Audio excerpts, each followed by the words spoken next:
네, 크리스마스가 이제 다음 주네요. 연말 마무리하면서 영화 한 편 봐야겠다 하는 분들 많으실 텐데 개봉 영화 소식 오늘도 전해드리겠습니다. 강유정 영화평론가 오늘도 나왔습니다. 어서 오세요. 네, 안녕하세요. 네, 개봉 영화 소식부터 보겠습니다. 국내 영화 중에는 웹툰이 영화가 된 작품이 있죠? 네, 시동이라는 작품인데요. 네. 아마 이제 다음 주 천문까지 개봉하게 되면 또 올해 빅3 영화들이 다 개봉하게 될 텐데 네. 그중에 첫 번째로 개봉한 작품이고요. 잘 아시는 이제 정혜인 씨 그리고 박정민 씨도 등장하지만 아마 포스터 보신 분들 기억이 날 겁니다. 아주 독특한 머리 스타일을 하고서 네. 뭔가 묘한 눈빛을 짓고 있는 마동석 씨를 볼 수 있을 텐데 네. 이 세 사람이 어떤 케미컬을 지금 보여줄지가 나오네요. 네, 저표정으로 이제 영화에 등장하게 되는데요.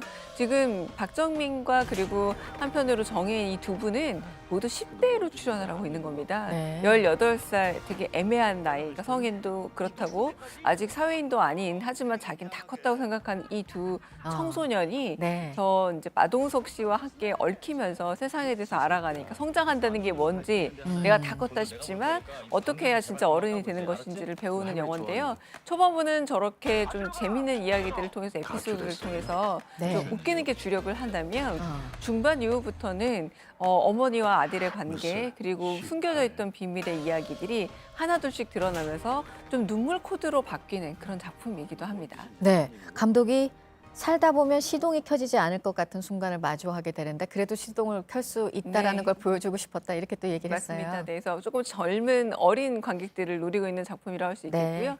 그 어떤 여러 부분에서 소위 말하는 뭐 가출 청소년 내지는 조금 불량 청소년 이야기로도 볼 수 있겠지만 그런 것 역시도 성장의 과정이라는 점에서 이 감독은 좀 관대하게 따뜻하게 보고 싶었던 게 아닌가 싶습니다. 네.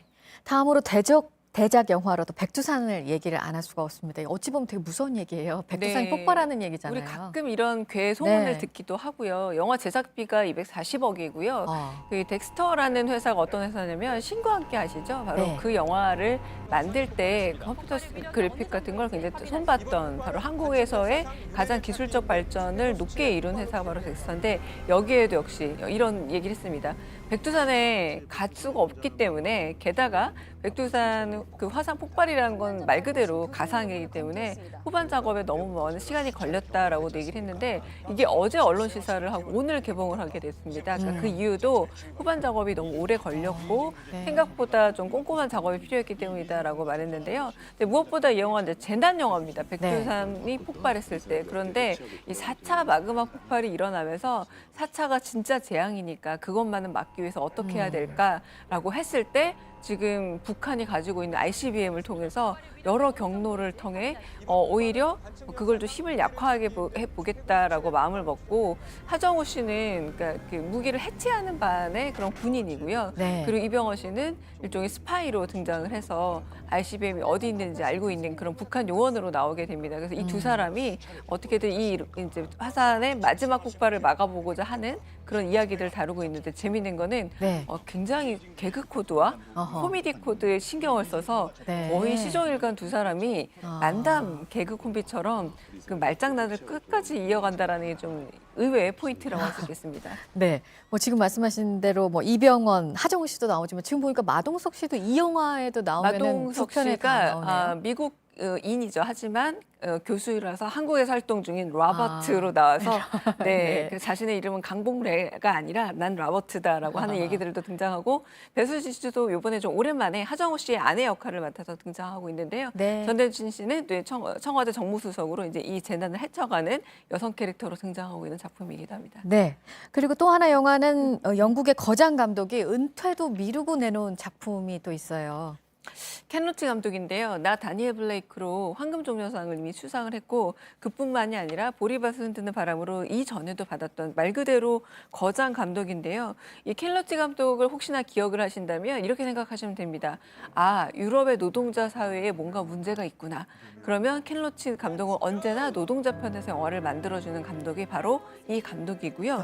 이번엔 또 어떤 거냐, 우리도 사실 좀 낯익은 문제입니다.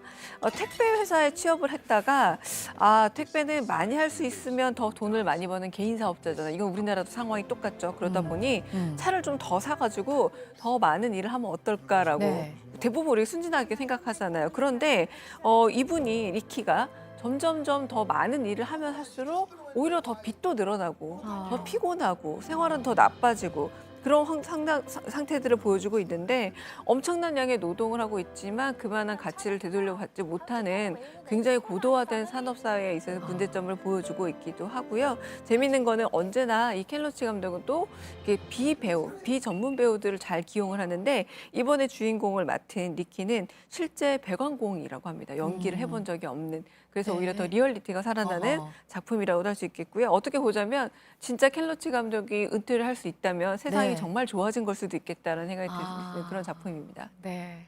좀 와닿는 말인 것 네. 같습니다. 세 편의 영화 소식부터 먼저 봤고요. 오늘 해볼 그 영화 얘기가 있는데 지금 국내 영화계가 좀 떠들썩하잖아요. 맞습니다. 한 네. 주연 배우가 영화 개봉을 앞두고 제작 과정에서 문제가 있다 이렇게 또 주장을 했어요. 이 얘기를 평론가께서는 어떻게 보고 계시나요? 그러니까 많은 분들이 영화 제작 현장 내지는 영화라는 걸 굉장히 화려한 산업으로만 생각을 하십니다. 네. 왜냐하면 최근에 또 많은 영화상들이 있기 때문에 드레스를 입고 그리고 언제나 화려한 차를 타고 분장과 메이크업을 다 한 상태 이런 모습들을 보기 때문에 더욱 그럴 텐데요. 사실 영화 현장은 우리 한동안 말이 많았던 스태프들의 처우 문제라던가 이런 네. 것들도 있다시피 특히 독립영화의 촬영 현장은 굉장히 어렵고요. 지금 이번에 문제가 됐던 호흡 같은 경우는 네. 일종의 영화 아카데미 졸업 작품을 찍는 방식이었습니다. 그런데 졸업 작품 같은 경우는 소위 말해서 서로 이제 품앗이라는 표현을 쓰지만 이게 뭐냐면 결국은 무급 노동이 상당히 많다라는 얘기고요.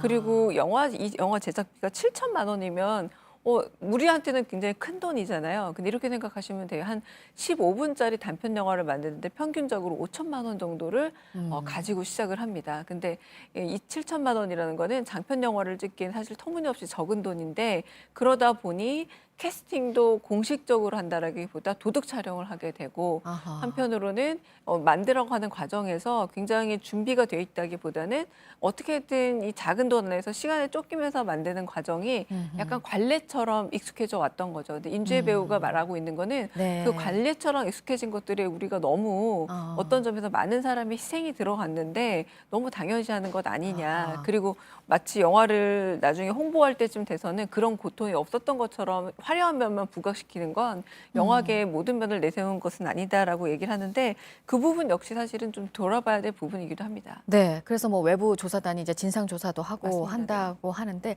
이것도 어떻게 보면 우리 영화계 양극화 중에 하나인 것 같아요. 너무 심각한 양극화죠. 이게 만들 때도 아까 제가 말씀드렸다시피 시동은 90억입니다. 그리고 백두산은 240억인데 같은 네. 날 개봉하는 이호흡이라는 영화는 7천만 원이라는 겁니다. 하지만 1시간 반 동안 이상으로 우리가 영화를 보게 되고 그리고 내용으로 따지면 우리는 별 차이를 못 느낄 때도 있는데요. 그 자체가 아하. 어떤 점에서는 이 제작비의 그런 양극화 네. 문제라는 게 상당히 심각한 문제라는 걸 보여주는 사태로 좀 보시면 어떨까 싶습니다. 알겠습니다. 여기까지 듣도록 하겠습니다. 강유정 영화 평론가였습니다. 잘 들었습니다. 감사합니다. 네.